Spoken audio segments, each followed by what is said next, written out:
Hey what's up guys, and welcome back to another video on the channel. Yes, it is Sunday. I'm pre-recording this, of course, but recent news that broke out, and I think it is the most, or one of the most trending on Twitter at least, the Ronaldo interview with Piers Morgan. Wow. I mean, look, I'm not gonna get into every single bit he said because, firstly, I'm not really too bothered about it, and secondly, not really a United fan. I know United fans got into it detailed, but we're not for that. Just gonna talk about some things that's been happening around, and you know, just before the World Cup as well, and just after Manchester United got the victory over Fulham. He wasn't playing. He didn't play against Villa as well. 2 games he didn't play. Um, and I'm sure that the interview was planned a long time ago. So people saying that why is he, not playing and going out to do the interview? Do people actually think that Ronaldo on a, I don't know when the game was played, or on a match day against Fulham went out to find Piers Morgan and said, let's do a 2 hour interview and then you're going to release it right after? Do we really believe the fact that on that day he actually did it? Come on. This was weeks, has to be minimum weeks ago that he has done this, and it has been pre-recorded, it's been there, and Piers just gone and said, look, this is the time I'm going to release it now. And I think it's perfect timing really, because he's now away with Portugal. There's nothing at least they could do in the club against Ronaldo. That if he was still training, they could have suspended him from training or playing. But now the fact that he is no longer with the club, and no longer with the team training anyways, and I don't really think he would have really cared if he was suspended or banned or whatever. He did his interview for a reason, right? And all the attention is on this interview, so it's very interesting. I actually didn't want to do this Sunday's sort of football story on this. I didn't expect myself to be doing it, but past few days, this topic has been very popular. Like I said, I'm not gonna go through every single bit. I'm gonna go through some of the better and more popular highlights, and I really do think that this is the end. I mean, it has to be. No way a player comes out, or a player that's currently playing at least, comes out and says things like, I don't respect the manager, the owners don't care about the club. There's only 3 players at Manchester United that actually I admire. And I know that might not be a big thing, by the way, but saying all of what he has said and still being training, playing at the club, I think if the club doesn't do anything about it, if the owners doesn't get rid of him in the summer, or not even in the summer, in January, it tells you a lot about their ownership, how much they're not bothered. There's no way any owner in the world can go, he might have done an interview, but I think we might still need him. He's probably our best player in terms of shirt selling. He's our most followed, he's probably the most followed athlete in the world on Instagram. He's gonna make us a lot of money. Let's just keep him. We don't really care what he said about Ten Hag and the other players, the youth, and even about us. We just don't care. I just think that it's horrible if the owners continue and let him stay, because I think there's a line, and even as a Ronaldo fan myself, I'm not a United fan, but there's a line where you can't cross it. Storming off the pitch in the 89th minute or whatever, before the game was finished, and driving home, that was a serious thing in itself. But doing an interview when you're a current player of United, talking about United, and whether you disagree or agree or disagree with what he has said, but doing that in the first place, I think just crosses that line. So yeah, let's get into some of the better parts of that interview. One part, and the part I think means a lot. I think the one that will get him into trouble potentially, and he might actually leave because of that. Erik Ten Hag. Basically, he has said he does not respect Erik Ten Hag because Erik Ten Hag apparently does not respect him. Now these are coming out from Ronaldo, so we don't know what's going on behind the scenes. The fans don't know, you know, and we haven't heard this other side of the story from Ten Hag, right? So we don't know what's gonna happen. We don't know what's happening, um, and that is very damaging to Erik Ten Hag because the amount of supporters Ronaldo had compared to Ten Hag. I bet you the media and everybody didn't want Erik Ten Hag. They wanted Pochettino or Zidane or whoever. And the fact that United went for Ten Hag, I remember the first few moments where they got Ten Hag, and even Ralph Rangnick, when they got him, everyone was like, why did you get this guy? You should have gotten more experience or bigger name. And from that moment, I was like, that's the media for you. And I feel that the media, and agree or disagree, but I feel like a lot of the fans at least, and even the media, might go in on Ten Hag and just listen to one side of the story and say, Ronaldo said you didn't respect him. What a crap manager you are, or something like that. They're gonna say things like that in the media, in public, and it's gonna hurt the reputation of Ten Hag.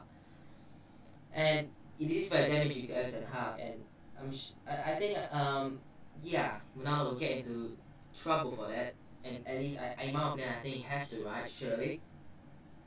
Um, and next up, he also said things like about the Glazers, the owners. They don't care about this club. I mean, if you are the owner itself, right? You recruit workers to work for you.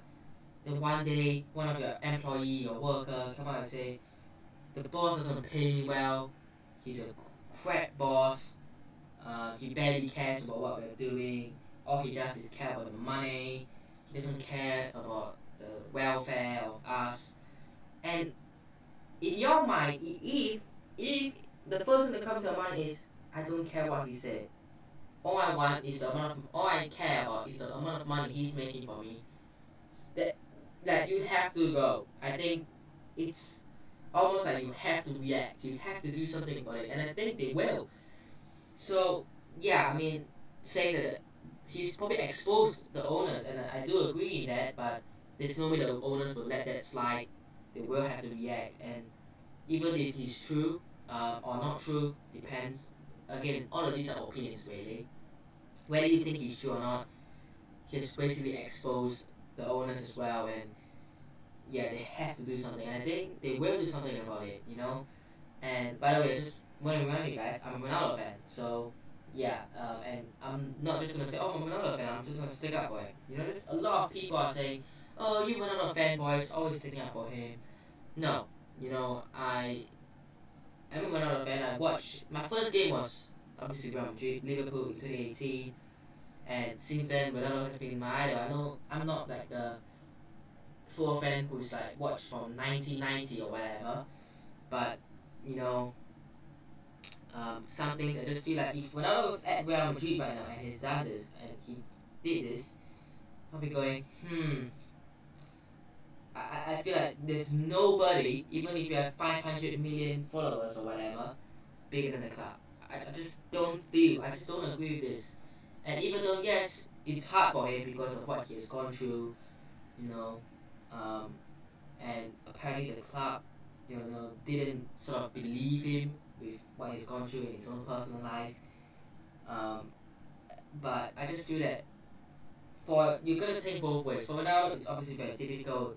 He wants to have his say because ex-players, the media, always target him. I can tell, and everyone can, to be fair. And yeah, he just doesn't have a say. But I feel like this is a really wrong time. I mean, if he had left United and had gone to, let's say, the MLS, right, and he is probably close to retirement, for example, and he comes out and makes a statement or interview saying all of what he said, fair enough. But he's under contract, he's getting paid, and he's saying this, he's saying things about the manager. And the last point I would say, which really got me interested, was when he was asked about which players to admire at the club, or just in general to be fair. Um, and he said like there was a lot, but if I was talking about United, I'll probably say Diogo Dalot. Fair enough. I do agree with him on that. Diogo Dalot. He also said Lisandro Martinez, obviously aggressive, you know, has changed the United side. And I can understand, I expected Martinez because when, or at least last season when he was here, the defense was horrible. I mean, Maguire, oh my god. I mean, you could sort of understand it. And I felt that the fact that even though he didn't mention, he wasn't asked at least, and he didn't mention anything about Maguire and the likes of Sancho, Rashford, Anthony potentially, some of these players, right? In there, I felt that when he said Martinez, it was a clear, or no, maybe not clear, but it was a sign. And I don't know if I'm the only one who felt that sort of energy and sign from him, but it was almost like when Maguire is in the team, we're doing horrible. And when we got Martinez in, the mentality has changed, our defense has improved, and that's why he's putting Martinez in. Because if you look at the players that he's put in, Godalo, who has worked in for Portugal and he knows, you've got Casemiro, obviously they worked together for a few years at Real Madrid, and then you got Martinez, who's a new signing, he hasn't worked with before this season. It's like a bit interesting to put him in there, but obviously something on Martinez, you know, hits out and he feels it as well. And I feel that I know it might not be that I know it might not be him trying to say Maguire's a bad player. Obviously it could be indirectly, but I'm not trying to say he is saying that, but it feels like he is trying to say Martinez coming in has improved the back line, and the way we play has really lifted up and gone up. And yeah, very interesting that he put Martinez, even though it was sort of expected from United fans and from football fans who do watch United and not just Ronaldo fanboys. But yeah, this interview very interesting. Like I've said a lot of times in this video, I think for the good of Ronaldo, and even though yes he did do this interview, I think to get a move. And all the rubbish that I mean, even he said, like, all the rubbish saying no club wanted me and stuff, I just think it's rubbish. But he will get a move. You know, I think, like, Bayern would be perfect, even though I know Choupo-Moting is doing well right now. But you never know. I mean, can you rely on Choupo-Moting? I mean, after the World Cup, is he going to be at the same form? Gotta think about that. And they say Mane, but he's not really an out-and-out striker, really. Then you've got Chelsea. I think they do need a striker. I don't know whether Graham Potter want him. I know the new owners at Chelsea really want Ronaldo in to be that key superstar signing. It makes sense, you know. If you're a new owner at a club and you go, let's bring Ronaldo in, you know, that marquee player, you know, he might be 37, 38, but he's still doing it. Let's get him in. It'll be a perfect way to announce himself. Even though I'm not too sure if he would join Chelsea, even though he was close to joining Manchester City last season. So who knows, right? So yeah, for me, I think Ronaldo has ended the chapter. Even though United fans say, you know, it's a bad way and it's a sad way to end it, I just felt like it had to come sooner or later. And yeah, for Ronaldo, he has to leave and he will leave because he's done this interview, really. And for the club, they have to protect their manager. You know, I know I'm a Ronaldo fan, I've said it, but I feel that no matter who the manager is, whether it's Alex Ferguson, Mourinho, Ancelotti, Zidane, Allegri, Ole, Rangnick, Ten Hag, I just feel that you have to respect that manager. And the fact that he came out and say Ten Hag doesn't respect me, that's why I don't respect Ten Hag, I just feel that there is no respect whatsoever in that. And if you don't respect manager and you do it publicly, surely something has to happen and someone has to leave. There's no way Ten Hag's leaving, so he has to be Ronaldo, right? So he will leave. It'll be interesting to see where he goes. and who United will bring in as a replacement. We might do that for a future video as well. But obviously, with the January window around us, you know, Real Madrid.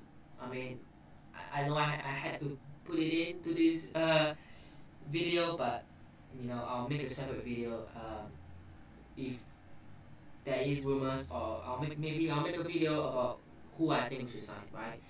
Um, but currently Real Madrid basically nothing going on. So yeah, with the World Cup, basically what? Wait, is today the World Cup there? I think it might be. So yeah, that'll be it for today's video. You know, if you guys haven't already, we've already done 2 of these. 2 weeks ago we did it on Napoli, whether they are the real deal. Check it out. And last week we did it on Mikhail Mudrik and why, or sort of, not maybe not why, but the fact that Newcastle United and Arsenal must try and sign Mikhail Mudrik. I might have done a bit of why in there as well.